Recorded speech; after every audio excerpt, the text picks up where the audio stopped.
भक्तों, ओम नमः शिवाय, श्री शिवाय नमस्तुभ्यम, जय श्री महाकाल। जी हाँ भक्तों, क्या आपके भी घर में कोई ऐसा व्यक्ति है जिसका विवाह नहीं हो रहा? आप उसके विवाह के लिए बहुत ज़्यादा परेशान हैं कि आखिर उसका विवाह हो क्यों नहीं रहा। आपने बहुत ज़्यादा पंडित को दिखा लिया, बहुत ज़्यादा आपने कुंडली भी मिलवा ली, लेकिन उसका जो विवाह है वो होने का नाम ही नहीं ले रहा। आप बहुत ज़्यादा परेशान हैं कि इसका जो विवाह है वो हो जाए, लेकिन अभी उसका विवाह होने का कोई सामग्री आपको या फिर कुछ भी नहीं लग रहा कि आखिर क्यों नहीं हो रहा। उसकी उम्र गुजरी जा रही है, मतलब वो 30 साल, 35 साल, 40 साल, यहाँ तक 45-50 साल का भी हो गया है, लेकिन अभी तक शादी का योग नहीं बन रहा। और देखिए, मतलब विवाह का योग बनता भी है तो ऐन वक्त में आके कुछ ना कुछ हो जाता है ऐसा कि विवाह होता ही नहीं है। आप बहुत ज़्यादा परेशान हैं कि आखिर ऐसा क्या हो गया कि विवाह नहीं हो रहा। तो मैं आपको पूरा का पूरा बताने वाला हूँ, क्या करना है, कैसे करना है। बस आप ध्यान से सुनिएगा, ध्यान से समझिएगा। अगर आपने आज का ये उपाय ध्यान से सुन लिया तो 100% है कि आपके घर का जो कोई भी व्यक्ति है जिसका विवाह का योग नहीं बनता, उसका विवाह 100% होगा और मात्र 1 से 1.5 महीने के अंदर ही पक्का हो जाएगा।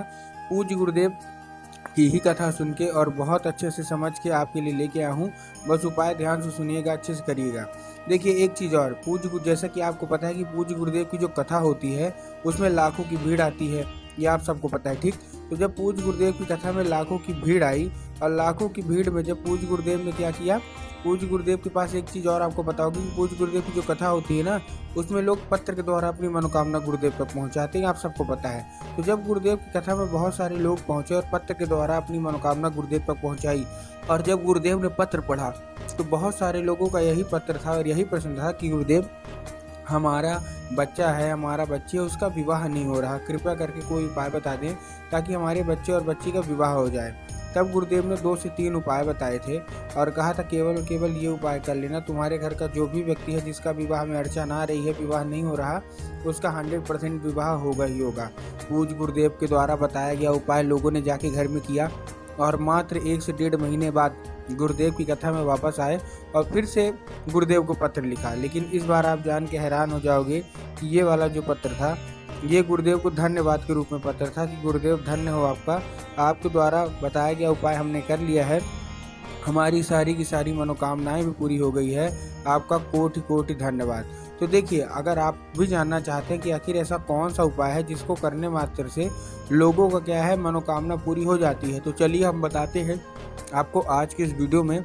लेकिन उससे पहले, चैनल पे पहली बार आए हैं और आवाज़ मेरी पहली बार सुन रहे हैं तो वीडियो कर दें लाइक और चैनल को भी कर लें सब्सक्राइब, ताकि पूजनीय पंडित प्रदीप जी मिश्रा के रोज नए नए उपाय जो कि मैं उनकी कथा से सुनता हूँ, श्रवण करता हूँ, सबसे पहले मैं आपको प्राप्त करा सकूँ, ठीक। तो देखिए, जो हमारा पहला उपाय है ये आपको अपने लड़का या लड़की जिसका भी विवाह नहीं हो रहा है उसी से करवाना है, ठीक। इस उपाय में आपको चाहिए क्या क्या, इस उपाय में आपको चाहिए 3 काली मिर्च और 1 धतूरा। फिर से बता रहा हूँ क्या क्या चाहिए, 3 काली मिर्च चाहिए और 1 धतूरा चाहिए, ठीक। अब आपको करना क्या है, जैसे 3 काली मिर्च और 1 धतूरा ले लिए, आपको मतलब जिसको अभी विवाह नहीं हो रहा उसको भेजना है सीधा सीधा शिव मंदिर। देखिए, बहुत ही सरल सा उपाय मैं आपको बता रहा हूँ, बस आपको अगर कर लिए ना तो आपकी मनोकामना पूरी होगी ही होगी, ठीक।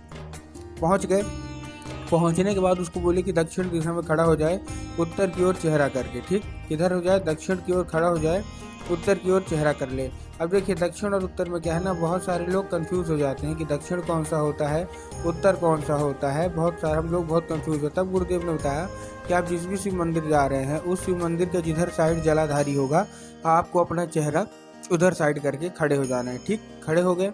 अब खड़े होने के बाद आपको क्या करना है, एक नाम लेके, महादेव का बहुत ही सुंदर सा नाम है कुंदकेश्वर महादेव। तो आपको करना क्या है, आपको कुंदकेश्वर महादेव का नाम लेके उन्हीं का स्मरण करके आपको चुपचाप केवल और केवल क्या कर देना है, आपको अर्पित कर देना है, कहाँ, बाबा भोलेनाथ की शिवलिंग पे, और अपनी मनोकामना मांग लेना है। पूज्य गुरुदेव कहते हैं कि बड़ी से बड़ी मनोकामना जो भी आपकी पूरी ना होती होगी, सारी की सारी मनोकामना अवश्य रूप से पूरी होगी ही होगी, ठीक। तो ये उपाय आपको क्या करना है, अवश्य रूप से करना ही करना है, ठीक। अब हम चलते हैं अपने दूसरे उपाय की ओर, जो कि दूसरा उपाय है हमारा। अब दूसरा उपाय जो हमारा है वो कौन सा है, वो है 11 लाल फूल का। देखिए, ये उपाय भी आपको अपने लड़का या लड़की से ही करवाना है, लेकिन इस उपाय में आपको चाहिए क्या, इस उपाय में चाहिए 11 लाल फूल। अब देखिए, लाल फूल कोई सा भी हो सकता है, मतलब गुड़हल का हो जाए, गुलाब का हो जाए, जो भी आपका इच्छा बढ़े ले लीजिए। बस एक चीज़ का ध्यान रखना है कि एक ही चीज़ का होना चाहिए। अगर आप गुलाब को ले रहे हैं तो केवल और केवल गुलाब का हो, और अगर आप गुड़हल का ले रहे हैं तो केवल और केवल गुड़हल का हो, ठीक। 11 के 11 ले लिए। अब आपको उसी अपने बच्चे बच्ची से करवाना है। आप भेज दिए कहाँ, उसको शिव मंदिर भेज दिए। शिव मंदिर जैसे वो पहुँचेंगे उनको बोलिएगा कि बाबा भोलेनाथ की शिवलिंग पर अर्पित नहीं करना, उनको कहाँ अर्पित करना है, माता शोक सुंदरी की जगह पे। अब देखिए, जिनको पता है कि माता शोक सुंदरी की जगह कहाँ होती है उनका तो ठीक, लेकिन बहुत सारे ऐसे लोग हैं जिनको यही नहीं पता कि माता शोक सुंदरी की जगह कहाँ होती है, शिवलिंग पे। तब गुरुदेव ने बताया कि आप जिस भी शिव मंदिर जा रहे हैं, जो जलाधारी होती है, जलाधारी के दाएं मतलब राइट साइड में माता शोक सुंदरी की जगह होती है। तो आपको करना क्या है, आपको चुपचाप माता शोक सुंदरी की जगह पे आपको 11 के 11 लाल फूल अर्पित कर देने हैं, ठीक।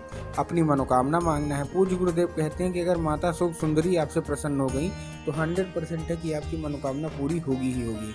अब हम चलते हैं तीसरे उपाय की ओर, जो कि माता पिता भी उस उपाय को कर सकते हैं। मतलब जिनका लड़का या लड़की का विवाह नहीं हो रहा तो वो भी मतलब इस उपाय को कर सकते हैं आसानी से। अब देखिए, इस उपाय में करना क्या है आपको। इस उपाय में आपको सिंपल सा बता रहा हूँ। सबसे पहले आपको इस उपाय में चाहिए क्या, ये रविवार की रात को करना है और सोमवार की सुबह, मतलब 2 दिन मिला के इस उपाय को आपको करना है। अब देखिए करेंगे कैसे। सबसे पहले आपको करना क्या है, इस उपाय में रात को मतलब जब रविवार की रात होगी, आपको एक लोटा लेना है जो कि तांबे का होगा। उसमें जल मत भरिएगा, एक चीज़ का ध्यान रखना है, केवल और केवल खाली लोटा। उसमें क्या करना है, उसमें आपको चने की दाल डाल लेनी है। क्या डाल लेनी है, चने की दाल। चने की दाल के साथ साथ आपको एक सिक्का डाल देना है, 1 रुपये, 2 रुपये, 5 रुपये, 10 रुपये, जिसका भी आपका मन होगा डाल लीजिए। और उसके साथ साथ आपको क्या डाल लेना है, हल्दी और सुपारी की जो गांठ आती है ना, आपको वो डाल लेना है, ठीक। डाल लिए। डालने के बाद आपको रात को क्या करना है, उस लोटे को रखना है और लाल कपड़े से उसका जो ऊपर जो मतलब खुला हुआ होता है लोटा, उसको आपको बंद कर देना है। किससे, लाल कपड़े से। अब रात भर आपको क्या करना है, रखे रहने देना है, ठीक। रात भर आप रखे रहने दीजिए, ठीक। रात भर रखे रहने देने के बाद अगले दिन जब सुबह उठेंगे तो आप अपने लड़के या लड़की जिनका भी विवाह नहीं हो रहा ना, उन्हीं के हाथों किसी पंडित या किसी भी ब्राह्मण को आप चुपचाप अर्पित करवा दीजिए बस। पूज्य गुरुदेव कहते हैं कि यह दान बहुत ही अच्छा दान माना जाता है। अगर आपके बच्चे दान करते हैं तो 100% मनोकामना पूरी होगी ही होगी, ठीक। ये था तीसरा। अब हम आते हैं अपने लास्ट उपाय की ओर। इस उपाय में आपको चाहिए लाल चंदन, ठीक।